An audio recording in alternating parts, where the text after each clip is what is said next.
चंदन, मोहित, आयुष, क्या कहा? अरे जोर से बोलो भाई, ध्यान से सुनो। अच्छा, माध्यिका, बहुलक और समांतर माध्य, तीनों कॉन्सेप्ट आपके लिए बहुत ही खास हैं और 10th क्लास के खास तौर पर जो कंपार्टमेंट का एग्जाम है उसके लिए तो बहुत ही इम्पोर्टेंट है। ये कॉन्सेप्ट ऐसे हैं कि आपको 5 नंबर के कम से कम 5 मार्क्स का क्वेश्चन आता है। तो मैं सिखाने जा रहा हूँ आज माध्यिका। तो माध्यिका को ध्यान से सीखना है। क्वेश्चन आपका इस तरह से आएगा जैसे कि यहाँ पर दिया गया है। एक कॉलम होता है आपका वर्ग अंतराल का, जिसको कहते हैं क्लास इंटरवल, और दूसरा जो कॉलम होता है वो होता है आपका बारंबारता, जिसको कहते हैं फ्रीक्वेंसी, और शॉर्ट में इसको लिखा जाता है एफ। ठीक है, तो सवाल इस तरह से दिया जाएगा 0 से 20, 20 से 40, 40 से 60, 60 से 80, 80 से 100। ये तो आपकी क्लास इंटरवल दे रखा है जो दिया है। इसमें इसकी फ्रीक्वेंसी कहेगा 0 से 20 की फ्रीक्वेंसी 6, 20 से 40 की फ्रीक्वेंसी 12, 40 से 60 की 16, 60 से 80 की 8 और 80 से 100 की है फिर 8। तो यहाँ पर जो फॉर्मूला होता है उसके अकॉर्डिंग अगर हम बात करें, जो उसका फॉर्मूला अभी हम अप्लाई करेंगे, तो उस फॉर्मूले के अकॉर्डिंग हमें क्या करना है। सबसे पहले इस क्वेश्चन में आपको क्या करना है, क्यूमुलेटेड फ्रीक्वेंसी, जिसको कहते हैं संचयी बारंबारता। अगला जो कॉलम आपको बनाना है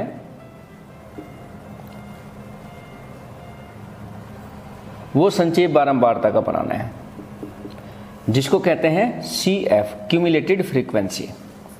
और संचयी बारंबारता बनाने के लिए बहुत ध्यान देना, संचयी बारंबारता बनाने के लिए आपको क्या करना है कि जो पहली जो फ्रीक्वेंसी है पहला नंबर पे, उसको आपको ऐसे कैसे रख लेना है। उसके बाद क्या करना है, इस 6 में ये 12 जोड़ देना है। 6 + 12 कितना आ गया आपका 18। फिर आपको क्या करना है, जो आपका ये 18 आया है इसमें क्या करना है, नेक्स्ट वाली फ्रीक्वेंसी आपको जोड़ देनी है। मतलब 18 में आपको क्या जोड़ना है, 16, क्या आ गया आपका 34। अब फिर क्या करना है, इस 34 में फिर ये नेक्स्ट वाली 34 + 8 कितना आ गया आपका 42, और फिर 42 में आपको क्या प्लस करना है 8। इस तरह से आपको अपनी इस नेक्स्ट कॉलम के, इस क्वेश्चन के नेक्स्ट कॉलम जो बनेगा उसकी संचयी बारंबारता आपको बना लेनी है। और यहाँ पर ये जो टोटल आया संचयी बारंबारता का, लास्ट का जो टोटल है 50 है।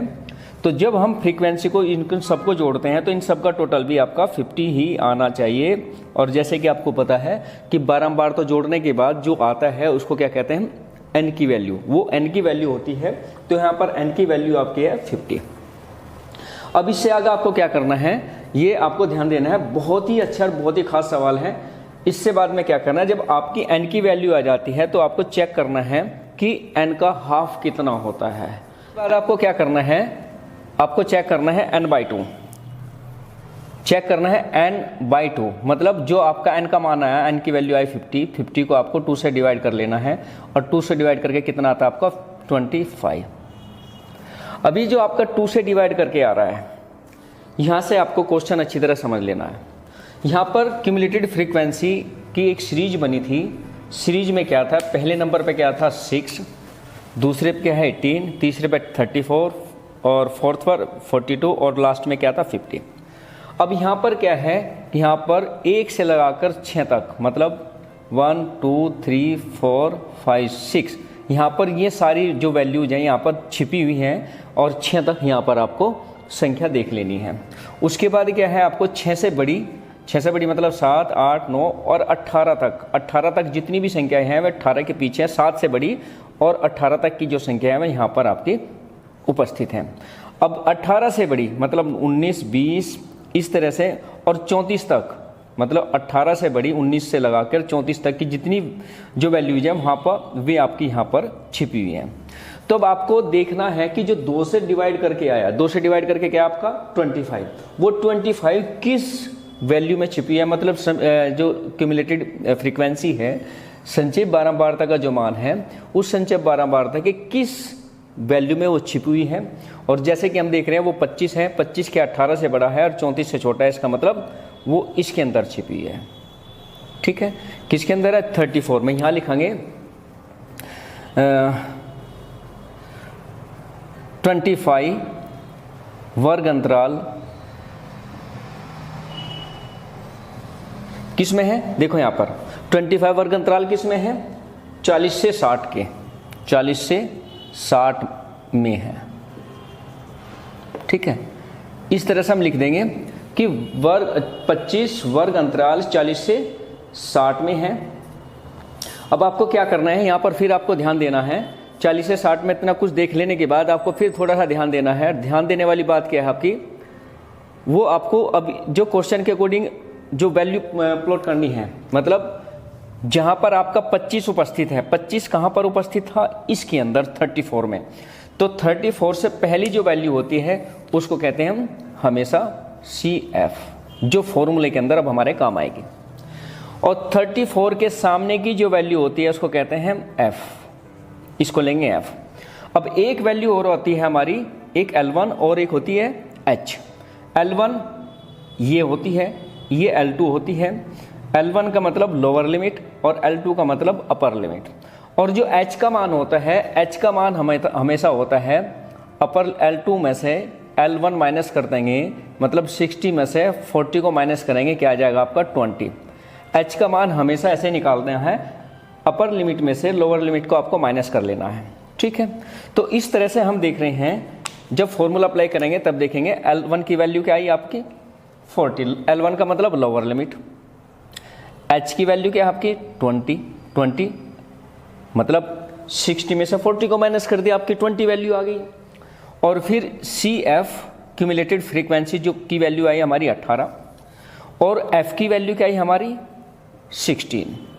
इस तरह से जो क्वेश्चंस के अंदर, जो फॉर्मूले के अंदर हमें चाहिए है, वो सारी वैल्यूज हमारी यहाँ पर मिल चुकी है। अब इससे अगर हमें क्या करना है, फॉर्मूला अप्लाई करना है।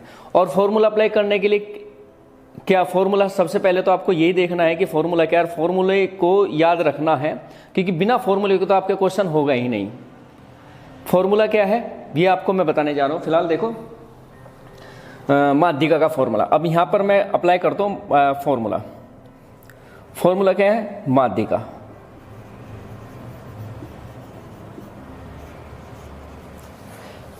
फॉर्मूला है वो क्या है, L1 या L plus N/2 minus CF, bracket के अंदर लिख लेंगे इसको, और इसके अपॉन में ही क्या लेकर आ जाएंगे आप F की वैल्यू, और मल्टीप्लाई में क्या होता है H कहाँ से आता है, कैसे आता है, मैंने आपको बताया सारी वैल्यूज। फॉर्मूला एक बार फिर सुनिए, L plus N/2 minus CF upon F और मल्टीप्लाई H। अब हम इसके अंदर इसकी जो वैल्यूज हैं उनको प्लॉट करेंगे, उनको रखेंगे। L की वैल्यू आपकी है 40 प्लस N/2, N को 2 से भाग करके कितना आता है 25, माइनस CF की वैल्यू क्या है आपकी 18 और F की वैल्यू क्या है आपकी 16 और H का मान कितना आता है आपका 20। तो इस तरह से फॉर्मूले के अंदर आप जो वैल्यूज हैं उनको रख देंगे, और रखने के बाद क्या आता है आपको, अब इसको सॉल्व करेंगे।